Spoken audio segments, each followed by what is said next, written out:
The battle against corruption is not something we can win overnight. The introduction to GTP has led to the launching of 7 NKRA, with the selection of fighting corruption as one of the areas. Tuan-tuan dan puan-puan, NKRA ke-6 merujuk inisiatif membenteras rasuah. Rasuah mampu menghancurkan negara dan melemahkan integriti institusi nasional serta menjadi penghalang besar kepada wawasan negara. With the key focus of the GTP to fight against corruption, the NKRA was set up as a plan of the Government Transformation Plan. When we first started in 2009, we were quite in the dark about our direction at that time. We had head on with a few head of department. Some of them are actually quite skeptical about where we are heading. But as far as fighting corruption is concerned, there must be an objective, there must be working towards the nation. You must put your interests aside, you must put everything aside, your party's interests aside. It has to be the nation interest, it is to be the interest, the rakyat of Malaysia. Made up of personnel from different government departments, NKRA Anti-Corruption has impacted the culture of Malaysian society in a positive way. It's not just about one single transaction, one single ministry. It cuts across every ministry horizontally and vertically. It cuts across every aspect of society. And if there are bad governance, then corruption is there. To do that, it's a big challenge. With the mission to be the leading organization to increase the public's confidence on transparency and integrity of government service, NKRA Anti-Corruption aims to reduce corruption crime through enforcement and compliance. And MACC is very dependent, which the public must know and the public must trust and has faith that all investigation and the direction of MACC and also the people in MACC are truly independent, professional and also transparent in their investigation. This is where the journey of a corruption-free country begins. Aims to increase the public confidence in the government's effort to fight corruption. A lot of public are quite confused when they talk about big fish and small fish. But in Malaysia, as much as 20 ringgit or even 30 ringgit is concerned, it is still considered an act of corruption because even though it's small, the effect could be great at the end of the day. Imagine paying 50 ringgit to a road transport department officer and the bus ended up with a driver without a license. He could kill 40 over people. And that is very important in fighting corruption. It's not small, it's not big, but it's the effect at the end of the day. As the initiatives of the GTP 1.0 has proved significant impact. Melalui penubuhan 14 mahkamah session khas dalam tempoh 3 tahun yang lalu, lebih 400 kes rasuah telah dibicarakan dan daripada itu hampir 260 kes telah berjaya diselesaikan pada akhir tahun 2012.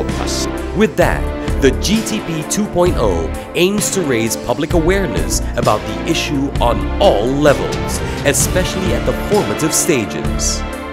Sebagai sebuah negara yang mengamalkan demokrasi yang mana prinsip pengasingan kuasa adalah menjadi tunjangnya, maka adalah menjadi amalan yang diterima sebagai terbaik ialah apabila pihak yang membuat siasatan tidak memutuskan hasil siasatan mereka sendiri. Kesannya akan wujud keadaan di mana keputusan untuk mendakwa dibuat tanpa siasatan dilengkapkan ataupun timbul unsur penganiayaan bila mana keputusan pihak siasatan tidak disemak oleh pihak yang berasingan. By signing the pledge, the company is making a declaration that it will not commit any corrupt act, that will work towards creating a corrupt-free business environment, and will uphold the anti-corruption principle for corporations in Malaysia and in their conduct when they conduct their business in this country. I really think we can and we must arrest this corrupt behavior, and we can stop it, we can fight it. Integrity is really not for sale. It just cannot be for sale. From that angle, I believe that no government can survive unless they tackle these issues head on. Inisiatif NKRA membanteras rasuah telah menunjukkan keberkesanan apabila kedudukan indeks persepsi rasuah oleh Transparansi Internasional negara telah bertambah baik.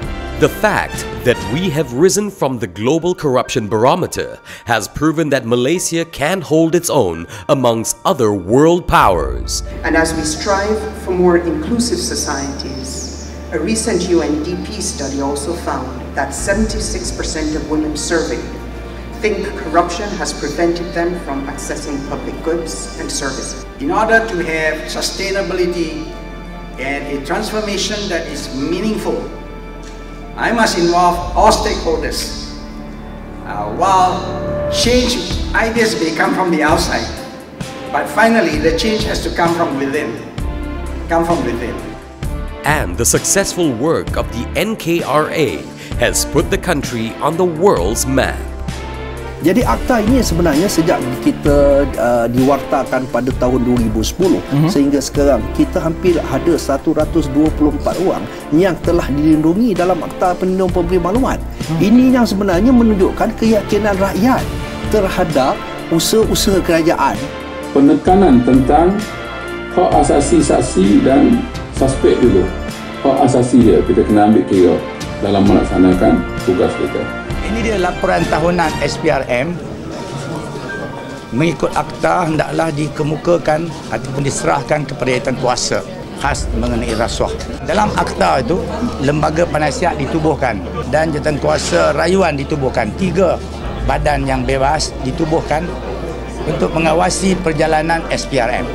Tujuan utama penubuhan markah ini adalah untuk melatih pegawai-pegawai SPRM dalam pelaksanaan tugas-tugas pendidikan nasional. Tetapi kita bukan sahaja melatih pegawai kita, maka juga melatih pegawai-pegawai awam daripada agensi kerajaan yang lain. Mana-mana pihak yang boleh mengarahkan SPRM untuk menjalankan siasatan atau tidak menjalankan siasatan. Semuanya mestilah berteraskan kepada peruntukan undang-undang. Apa yang termaktub dalam undang-undang itu akan diikut sepenuhnya. With what we have achieved, let us work towards a better future for the country. If we all agree to say no to any kind of corruption at any level, we will be able to leave our children and our grandchildren with a brighter future. It's a long term, because fighting corruption is not over days, it's not over weeks. It takes years, it takes even. You have to change the culture, you have to change the people, you have to change the mindset.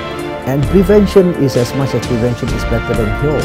Preventing corruption is more vital in our society.